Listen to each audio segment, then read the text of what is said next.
The NASCAR Camp World Truck Series heads to IRP for the first time since 2011, and we see a classic race in Indianapolis Raceway Park with a lot of tempers flaring after the race, a lot of controversy, and a driver picking up their first win in nearly over a year. What's going on, guys? It's Daniel, and welcome back to our video. I just got done watching NASCAR Camp World Truck Series race from Indianapolis Raceway Park, the T-Sport 200. We're going to talk about that. So this race was absolutely incredible. In the early portion of this race, from basically the start, this race will be dominated by Chandler Smith and John Hunter Nemechek, where John Hunter Nemechek pretty much led every single lap in stage number one and went on to a pretty easy victory. There were a couple cautions early in this race, mostly for Ram Trucks. First, basically, I think the second caution race basically came out for this situation with Spencer Boyd, where basically his truck caught on fire and then the Ram Trucks got involved. But like I mentioned, they would basically end up winning stage number one pretty easily. And then the other Ram truck, being Blake Lothian, would end up having some problems and falling out of this race. Stage 2 would be a lot more crazier and chaotic in the race, because near the end of the stage, you have some strategy in this race, where some guys like Ty Majeski and some other guys decided to play some strategy in this race. It was a pretty simple and easy Stage 2 win for Ty Majeski. Then Stage 3 came around, and it was also a pretty chaotic stage number 3. Kind of like normal, but also a lot of chaos happened. You had a really, really strong battle for the lead. In stage number 2 especially, you had a lot of incredible racing, where basically you had a really two fast trucks, basically between, I believe it was Ty Majeski, it was between Carson Hocevar and Grant Enfinger. That was an incredible battle. And then you had Ty Majeski to start really pulling away. His truck really came into play. He dominated Stage 3. There were a lot of cautions that came out, some involving playoff contenders. Lost Allen was involved in a crash in tonight's race. There was a lot of chaos that happened in the race itself as well. So coming to the end of the race with around 15 laps to go, Grant Enfinger's truck had really started coming in. He got around Ty Majeski for the race lead with around 15 laps to go and started pulling away. As soon as that happened with 10 to go, basically a caution came out for Colby Howard after Carson Hocevar basically decided to right rear him down the straightaway. In my opinion, completely unacceptable for Carson Hocevar to do that. I'm a big fan of Carson Hocevar. He is one of my favorite drivers personally. But what Carson did was unacceptable. You do not right rear somebody down the straightaway, and he should have been penalized for that, and he did not get penalized, which was a big surprise to me. There were no penalties handed out for that. Because of that, there was some late race strategy where a couple guys stayed out. Ben Rhodes and Zane Smith, who basically had stayed out from other caution stuff, they stayed out, and a lot of things happened. On the restart, Taylor Gray, who had fresh tires, he got an amazing restart, jumped up to second, and actually got around John Hunter for the race lead. And then John Hunter decided to be an idiot and decided to go ahead and dump Taylor Gray and turn him going into turn number 3.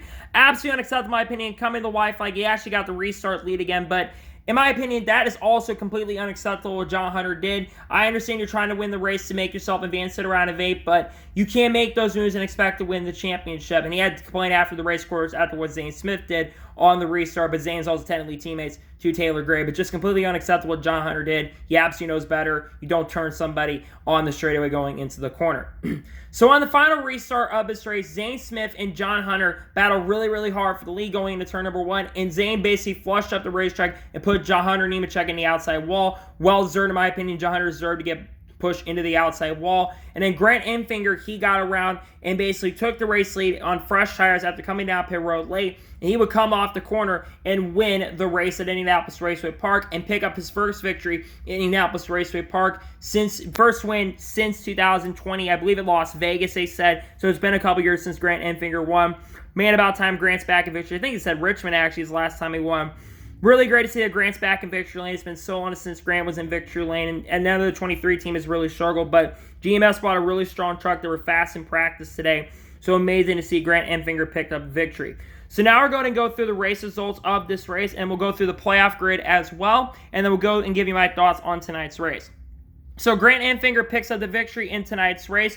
Ben Rhodes, after basically having a speeding penalty in the early portion of the race, he bounces back to a run-up finish. Great run for Ben Rhodes. Top 5 is really what you need to do, especially if you're going to make it far into playoffs. First top 5 finish for Ben Rhodes in a really, really long time. I think that's his first top 5 finish since his win at Bristol Dirt, so great to see that for Ben Rhodes. Zane Smith with a really good recovery. He finishes third. I know there's controversy near the end, but Zane Smith's truck wasn't the greatest tonight. Had a lot of damage, and he still bounced back to third. This should basically quintessentially save him from basically not getting eliminated at this point. Gets enough points and a great night for him. Stuart Friesen gets a very solid top 5 finish. Again, a lot of points for him. He had a top 5 truck most of the night. Gets a really solid top 5 finish in fourth. Corey Heim, good top 5 truck. Top 5 most of the night. No, top 10 most of the night, but gets very solid top 5 in the 51 truck. Good for the owner's points position where he's at. Good run from him in 5th. Tyler Ankrum finished 6th. I think this is the best Tyler Ankrum has performed in a while. That 16 truck looked really, really strong tonight. Was top 10 most of the evening. Had a really strong race going. It gets a really awesome top 10 finish. Great run from Tyler Ankrum. Lane Riggs finishes 7th. How about this for Lane Riggs? In his NASCAR World Truck Series debut. Yes, I know he got up there because of strategy, but still, Lane Riggs had one of the fastest trucks. At one point, he had the 4th fastest truck on the track and gets a really good debut. I am hoping Lane Riggs gets the opportunity to make some more starts in the Truck Series with this team because holy crap, absolutely incredible debut. Congratulations on your debut getting a top 10. You rarely see that from a rookie, so absolutely incredible from Lane Riggs in his debut. Ty Majeski basically dominated this race, probably had the best truck in this race. Fortunately, truck fell off in the last 15 laps and never got back up there to have a chance to win. But he gets a very solid top 10 run in 8th. Good points, though. I really want him to win. I think he deserves to win. He probably had the best truck most of the night. It's a shame that he couldn't get up there and hold on and win with the fresh tires, but it is what it is. Matt Crafton finishes 9th. Matt Crafton, considering what happened at the beginning of the race, he bounced back to solid top 10. Good run for Crafton and good for points. John Hunter Nemechek, after the controversy late with Taylor Gray, he finishes in 10th. In my opinion, John Hunter probably should have been wrecked out or should have penalized for that move being made, but he gets a top 10. Still going to be a good points day. He did have a good truck tonight, don't get me wrong, but still kind of controversial to make that move. Matt Benedetto, who stayed out late, he drops back to 11th place finish. Matty D was on the verge of getting a top 10. He also, of course, we know that he's re-signed with Rackley WAR for next year. He's starting to build toward next year. The team has been really getting better. He gets a very solid 11th place finish. 12th place finisher, Johnny Sauter. Johnny Sauter ran outside the top 10 tonight. Not much from him, but 12th place is solid run. How about this? Hailie Deegan with a 13th place finish. She's got to start being more consistent, but I've been seeing a lot more top 15s and potential top 10 finishes from her, and I'm starting to see a little more consistency from Hailie Deegan. So great to see she finished 13th tonight. I know because of strategy she got up there, but still, she finishes 13th and kept her nose clean tonight. Derek Kraus finishes in 14th. Jesse Little finished 15th. Not bad from the Young's Motorsports driver. Christian Eckes was in the top 10 most tonight. The truck kind of fell back near the end. He finishes 16th.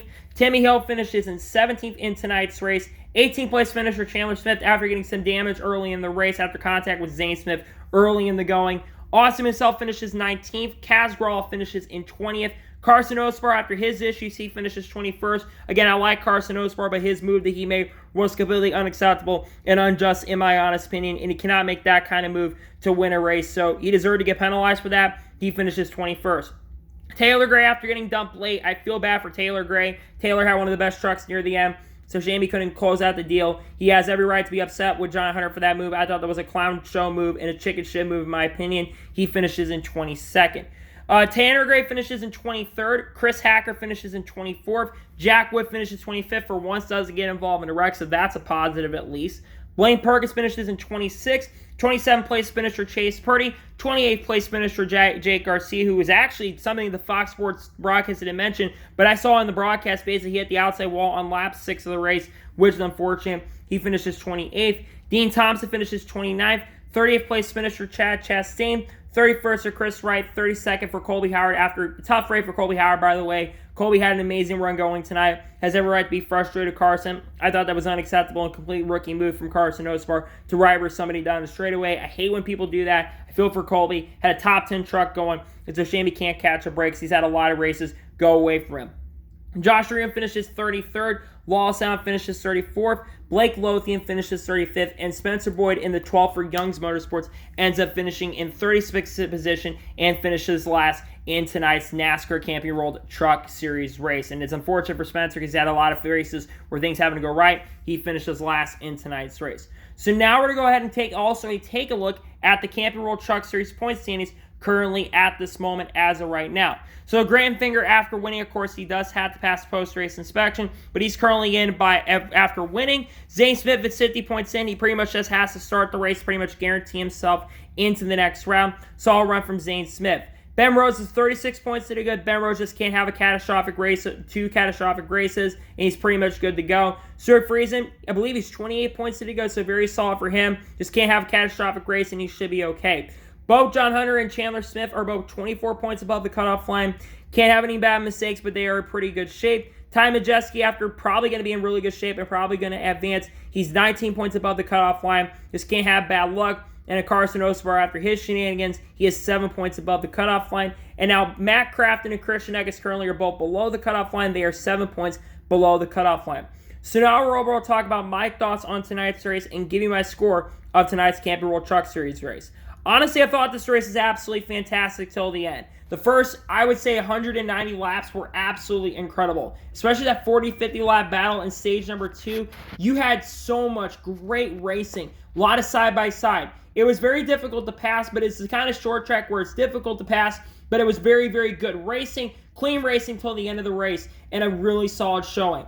Now, the end of the race is where this race is going to go down a little bit just because of the fact that the end of the race was kind of a mess, in my opinion. I don't understand why drivers had to race like that. That was kind of irritating and really, really frustrating to watch. But as a fan, I completely understand. But same token, these drivers should know better that are in this series, in my honest opinion. So for my score for tonight's truck race, I am going to give tonight's truck series race review overall a 9.5 out of 10. I would give it a 10 because IRP put on a good show, but in my honest opinion, because of the end of the race, it drops a little bit better than that. I thought this race is really, really good. One other thing I want to say is that why did we leave IRP back in 2011? Probably the stupidest and dumbest decision NASCAR ever made, but hey, NASCAR's made a lot of dumb decisions, so that's something that I don't understand why they waited so long not to basically go back here, but it's great that we're back here and they never leave IRP and bring the Xfinity Series here, please. So anyway, that is going to be for the Camping World Truck Series race review from Indianapolis Raceway Park. I want to thank you guys for watching. Please subscribe to the channel, notifications to be notified when a video does go live on my channel. Follow me on Twitter, Facebook, and Instagram, and support me on Patreon as well. Links description below over that, and comment your thoughts on tonight's race. What are your thoughts on tonight's race at IRP? Let me know below. Let me know your score in the comments below, and congratulate Grant Enfinger picking up the victory. Let me know in the comments below. Tomorrow, I'm not sure what's going to be coming on the channel. Most of you on the East Coast are probably watching this on Saturday, but I may have a race review. We'll just have to wait and see what happens, or if not, I might have something come out. I don't know yet. We're just going to have to wait and see what happens. So anyway, like I said, I want to thank you guys for watching today's video, and I'll see you guys next time for some really great, awesome NASCAR and other motorsports content on the channel like this. Take care, everybody.